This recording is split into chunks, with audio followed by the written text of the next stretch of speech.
कानी बहू। किशोरी लाल जी के बेटे राघव की शादी की बात जगह जगह चल रही थी, लेकिन किशोरी लाल जी को कोई लड़की पसंद ही नहीं आती थी। और उसकी एक ही वजह थी, किशोरी लाल जी का लालची होना। उनको लड़की वालों से मोटा दहेज चाहिए था और इसी चक्कर में एक दिन वो एक बहुत पैसे वाले के घर अपने बेटे का रिश्ता लेकर पहुंचे। उस आदमी का नाम था ओम प्रकाश। देखिए किशोरी लाल जी, मेरी एक ही बेटी है और मेरी सारी संपत्ति जायदाद सब कुछ मेरी बेटी नैना का ही है। पापा, नाम से लगता है बहुत खूबसूरत होगी। कितना अच्छा नाम है ना, नैना। ओ, वैसे बात तो सही है आपकी। अब इतना पैसा है, जमीन जायदाद है, इकलौती बेटी, आप भी क्या करेंगे? सब कुछ उसे ही देंगे ना। बिल्कुल ठीक पहचाना आपने। बस बेटी की शादी और सारी जायदाद उसके नाम। पापा, बिना देखे हाँ कर दीजिए ना। इतना अच्छा रिश्ता फिर कहाँ मिलेगा? माला माल हो जाएंगे हम। मैं अपनी बेटी को बुलाता हूँ। अरे नहीं नहीं नहीं नहीं, आपकी बेटी का नाम नैना है, सुनकर ही लगता है बहुत सुंदर होगी। रहने दीजिए अंकल, मैं तो आपकी बेटी के नाम से ही इतना खुश हो गया हूँ कि उसे बिना देखे शादी करने को तैयार हूँ। अब तो मैं उसका चेहरा सीधे शादी के बाद ही देखूंगा। और इस तरह राघव नैना का चेहरा नहीं देखता और उससे शादी कर लेता है। शादी के बाद अपनी सुहाग रात पर जब राघव नैना का घूंघट उठाकर देखता है तो नैना की आंखें बंद थी। कितनी खूबसूरत हो तुम नैना, जरा अपनी आंखें खोलकर मेरी तरफ देखो तो सही। नहीं, मुझे शर्म आती है। अरे, मैंने तुम्हें शादी से पहले भी नहीं देखा, और अब अगर तुम आंखें खोलकर मुझे देखोगी भी नहीं तो मुझे अच्छा कैसे लगेगा?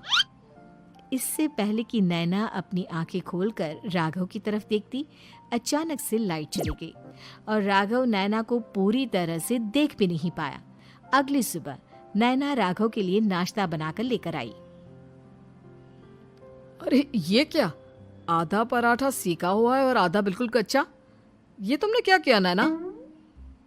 बहू, तुमने क्या आधा पराठा तवे से नीचे लटका कर रखा था, जो आधा सिका है और आधा कच्चा? मुझे जितना दिखेगा उतना ही तो सीखूंगी ना पापा जी। जहाँ जहाँ मुझे नजर आ रहा था वहाँ मैंने सीख लिया, जहाँ जहाँ नहीं दिखा वहाँ कच्चा रह गया होगा। इसका क्या मतलब है? ये कैसा मजाक कर रही है तुम? अरे बहू, तुमने इतना लंबा घूंघट क्यों लगाया हुआ है? देखो, हमारे घर में बहुओं को बेटी की तरह रखा जाता है, और फिर तुम तो इतना सारा माल लेकर आई हो। देखो, ये घूंघट डालकर रखने की कोई ज़रूरत नहीं है। हाँ नैना, पापा जी ठीक कह रहे हैं, तुम तो आराम से रहो, अपना ही घर समझो। नैना अचानक से अपना घूंघट उठा लेती है। अरे ये क्या पापा, नैना की तो एक आंख फूटी हुई है। नाम से नैना, लेकिन ये तो कानी बहू निकली। मेरे साथ धोखा हुआ है, धोखा। बिना दिखाए अपनी कानी लड़की मेरे संग ब्याह दी। मुझे कानी बीवी नहीं चाहिए। मुझे अभी ओम प्रकाश जी से बात करनी पड़ेगी। आखिर उन्होंने मेरे साथ ऐसा किया क्यों? अरे, आप लोगों ने ही तो पापा से कहा था कि आप लोग शादी से पहले मुझे देखना नहीं चाहते। अब मेरे पापा पर क्यों इल्जाम लगा रहे हैं? अरे लेकिन उन्हें बताना तो चाहिए था ना कि तुम कानी हो, एक आंख से तुम्हें दिखाई नहीं देता। किशोरी लाल और राघव नाराज होकर ओम प्रकाश को अपने घर बुलाते हैं।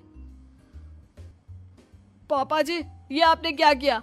शादी से पहले बताया क्यों नहीं कि नैना की आंखों में परेशानी है? अरे, आप ही ने तो लड़की देखने से मना कर दिया था। और लेकिन आप बता तो सकते थे। आपको तो हमारी बेटी की प्रॉपर्टी चाहिए थी, वो भी पूरी की पूरी। अब क्या हुआ अगर उसे आधा दिखाई देता है? प्रॉपर्टी तो आपको पूरी मिल गई ना। अरे ये क्या बात हुई? मेरी शादी प्रॉपर्टी से नहीं, आपकी बेटी से हुई है। अब ये तो पहले सोचना चाहिए था, तब तो मेरी प्रॉपर्टी देखकर तुम्हारी जुबान लप लपा रही थी। लेकिन मैं कानी लड़की को अपनी बीवी बनाकर नहीं रख सकता। पापा, कुछ करिए ना आप। हाँ, करता हूँ। देखिए ओम प्रकाश जी, आप हमारे साथ ऐसा नहीं कर सकते। और तुम देखो, अगर तुमने मेरी बेटी से शादी तोड़ी ना, तो जो भी प्रॉपर्टी मैंने तुम्हें दी है वो तो पूरी की पूरी वापस ले ही लूँगा, और आधी प्रॉपर्टी तुम्हारी भी लूँगा। अरे मेरी आधी प्रॉपर्टी भला क्यों लेंगे आप? इसलिए क्योंकि मेरी बेटी को आधा नजर आता है और उसकी नज़र अभी तक तुम्हारी आधी जायदाद पर ही पड़ी है। अब तुम उसे घर से निकालोगे तो कुछ तो लेकर जाएगी ना। और अगर हम आपकी बेटी को अपने घर की बहू बना कर रखे तो? तो तुम्हारी पूरी प्रॉपर्टी तुम्हारी ही रहेगी, और जो मैंने तुम्हें दिया है ना, उसमें से बस मैं आधा लेकर जाऊंगा। अरे लेकिन अब आप अपनी दी हुई प्रॉपर्टी में से आधी वापस क्यों लेकर जाएंगे? अगर मैं आपकी बेटी को अपनी पत्नी बनाकर रखने को तैयार हूं तो? इसलिए ताकि भविष्य में अगर तुम मेरी बेटी को धोखा दो तो उसके पास कुछ तो रहे जो पति का हो। वैसे मेरे पास तो बहुत कुछ है, लेकिन अपने पति की कोई निशानी तो उसके पास होनी चाहिए ना। अब अगर तुमने मेरी बेटी को कानी कहा तो तुम्हें प्रॉपर्टी भी कानी ही मिलेगी, पूरी नहीं। जमाए राजा।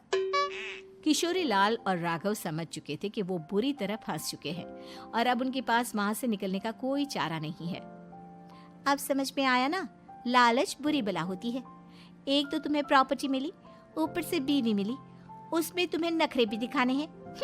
आए बड़े, चुपचाप बैठो दोनों। कुछ दिनों के बाद नैना राघव की कार लेकर बाजार घूमने निकलती है और जब कार लेकर वापस आती है, ये क्या? एक तरफ से मेरी गाड़ी पूरी खराब हो चुकी है। लगता है तुमने मेरी गाड़ी को किसी दूसरी गाड़ी के साथ एक्सीडेंट किया है। अरे अरे कितना बड़ा नुकसान कर दिया तुमने बहू। वो क्या है ना पापा जी, मुझे एक आंख से दिखाई नहीं दे रहा था, सामने से गाड़ी आ रही थी। मुझे तो सिर्फ आधा ही दिखाई दिया और वो गाड़ी मेरी कार से रगड़ते हुए निकल गई। अब मैं क्या करूं बताओ? आप इसे ठीक कराने के पैसे कौन देगा? तुम्हारे पापा? तुमने मुझसे इस तरह से बात की? अभी रुको। नैना राघव की शिकायत ओम प्रकाश को कर देती है। देखो राघव, अब जो मेरी आधी प्रॉपर्टी तुम्हारे पास थी ना, उसमें से आधी और मैं लेकर जाऊंगा, क्योंकि तुमने मेरी बेटी को डांटा। अरे नहीं नहीं पापा जी, गलती हो गई, माफ कर दो। गलती की तो कोई गुंजाइश ही नहीं। अगली बार मेरी बेटी को डांटा तो बची हुई आधी में से आधी और ले जाऊंगा। लालच के चक्कर में हम दोनों ने बहुत बड़ी गलती कर दी बेटा। एक तो तुम्हें कानी बहू मिली और ऊपर से जो माल मिला वो भी काना। इस तरह राघव की हर एक गलती पर ओम प्रकाश उसकी प्रॉपर्टी का आधा आधा हिस्सा लेकर अपना सारा माल वापस ले गया और राघव को कानी बीवी से काम चलाना पड़ा।